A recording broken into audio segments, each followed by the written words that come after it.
વલસાડમાં દવાખાનેથી ઘરે જઈ રહેલી માતા પુત્રીને ટ્રક ચાલકે ટક્કર મારતા શું થયું? વલસાડના ગુંડલાવ ગામે રહેતા એક પરિવારની માતા અને પુત્રીને ટ્રક ચાલકે અડફેટે લેતા અકસ્માત સર્જાયો હતો. ઘટના સ્થળ પરથી મળતી માહિતી મુજબ વલસાડના ગુંડલાવ ગામે દયાલનગર સામે મારુતિ રેસિડેન્સીમાં રહેતી 17 વર્ષીય વિશ્વા મનોજભાઈ પ્રજાપતિની તબિયત ખરાબ હોવાથી તેની માતા કેતનાબેન મનોજભાઈ પ્રજાપતિ તેની પુત્રી વિશ્વાને પોતાની એક્ટિવા મોપેડ નંબર GJ15BK 7836 પર લઈને વલસાડ એક ખાનગી દવાખાને લઈ ગયા હતા અને પુત્રી વિશ્વાની દવા લઈને પરત પોતાના ઘરે જઈ રહ્યા હતા.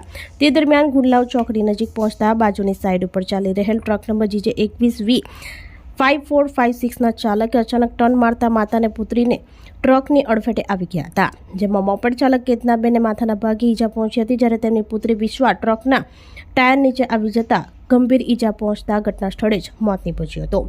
આ ઘટનાની જાણ થતાં વલસાડ રૂરલ પોલીસ દોડી આવી ટ્રક ડ્રાઈવરની ધરપકડ કરી આગળની તપાસ હાથ ધરી હતી.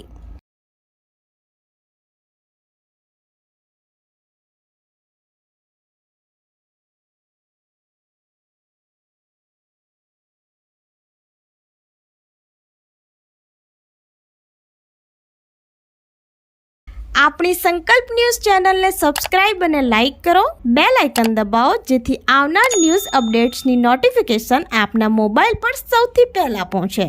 Like, subscribe and share the video.